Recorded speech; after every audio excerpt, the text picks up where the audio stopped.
ప్రియమైన వాళ్ళారా, ప్రభుని యేసుక్రీస్తు నామములో ఈ యొక్క ఉదయకాల సమయాన మీ అందరికీ నా హృదయపూర్వక వందనాలు తెలుపుకుంటున్నాను.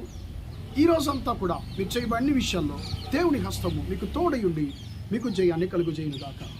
ప్రియులారా, నిర్గమకాండము 1వ అధ్యాయము 20-21 వచనాల్లో దేవునికి భయపడేటువంటి భయభక్తులు, దేవునికి భయపడేటువంటి వారికి ఆయన చేసేటువంటి మేలుల గురించి మనము అక్కడ 2 వచనాలు మనం చదువుకున్నాము. ఇక్కడ ఈ 2 వచనాలు చెప్తున్నాయి, దేవుడు ఆ మంత్రసానులకు మేలు చేసెను. ఆ మంత్రసానులు దేవునికి భయపడినందున ఆయన వారికి వంశాభివృద్ధి కలుగజేసెను అనేటువంటి మాట మనం చూస్తున్నామండి. ప్రియమైన దేవుని బిడ్డలారా, ఐగుప్తు దేశంలో ఇశ్రాయేలీలు బానిసలుగా ఉన్నారు. ప్రియులారా, ఆ దేశపు యొక్క రాజు అయినటువంటి ఫరో రాజు ఇశ్రాయేలు అంటే ఆ యొక్క హెబ్రీయుల యొక్క అభివృద్ధిని, వారి యొక్క వంశాభివృద్ధిని ఆయన ఎలాగన్నా దానిని ఆపాలని ప్రయత్నిస్తున్నాడు. అప్పుడు ప్రియులారా, ఆయన ఆ యొక్క దేశంలో ఉన్నటువంటి మంత్రసానులు అంటే వైద్యులు, ప్రియులారా, వారు వైద్యము చేసేవారు. అప్పుడు ఆ యొక్క వైద్యము చేసేటువంటి ఆ యొక్క ఆడవాళ్ళను ఒక ఇద్దరిని పిలుస్తున్నారు.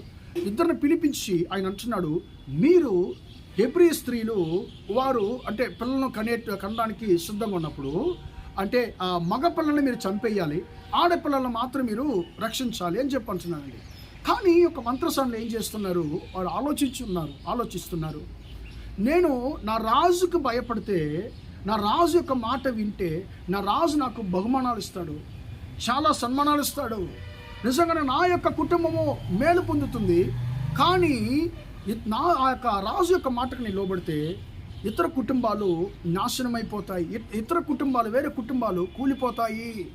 అప్పుడు నేను ఎవరికి భయపడాలి? నా దేవునికి భయపడాలనా, లేకుంటే నా రాజుకు భయపడాలనా అనేటువంటి దాన్ని వారు ఆలోచిస్తున్నారు.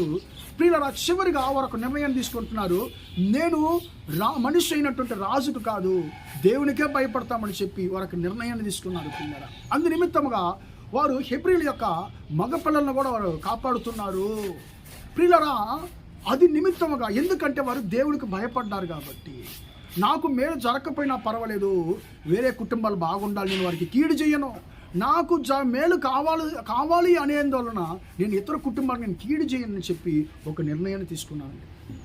ఈ రోజుల్లో చాలామందిని మనం చూస్తున్నామండి, వాళ్ళకి మేలు జరగాలి అనేటువంటి ఉద్దేశంతో ఇతరులకి కీడులు చేస్తుంటారు, ఇతరుల కుటుంబాలని కూల్చివేస్తుంటారు, ఇతర కుటుంబాలను పాడు చేస్తుంటారండి. కానీ ప్రియులారా, ఈ యొక్క మంత్రసానులు చూడండి, వైద్యురాలు చూడండి, నాకు మేలు జరగకపోయినా పర్వాలేదు, ఇతర కుటుంబాలకు నేను కీడు చేయను అనేటువంటి నిర్ణయంతో దేవునికి భయపడి ఆ యొక్క నిర్ణయాన్ని తీసుకున్నారు. అందు నిమిత్తముగా ఆ రాజు యొక్క బహుమానం కోల్పోయారండి. కానీ పరలోకపు రాజు అయినటువంటి దేవుడైనటువంటి యెహోవా దగ్గర నుంచి వారు గొప్ప బహుమానాన్ని పొందుకున్నాడు. ఆయన వారికి మేలు చేశాడట, ఆయన వారికి వంశాభివృద్ధి కలుగు చేశాడట.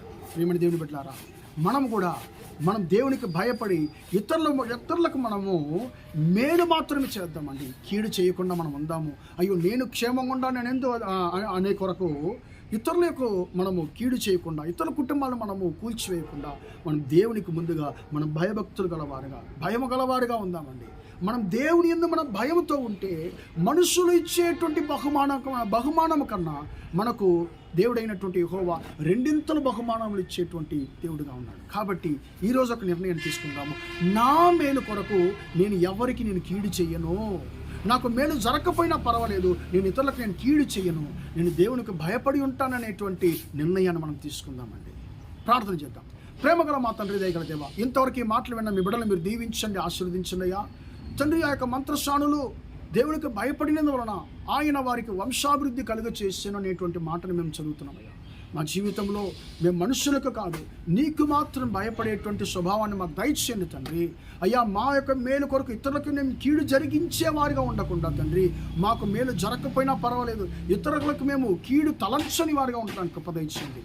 ఈ కృపను తండ్రి మా అందరికీ మీరు దయచేయమని యేసయ్య నామమున ప్రార్థించి అడిగి వేడుకొంటున్నాను తండ్రి. ఆమేన్, ఆమేన్. ప్రియమైన వాళ్ళారా, దేవుడు మిమ్మల్ని దీవించి ఆశీర్వదించును గాక. Praise the lord.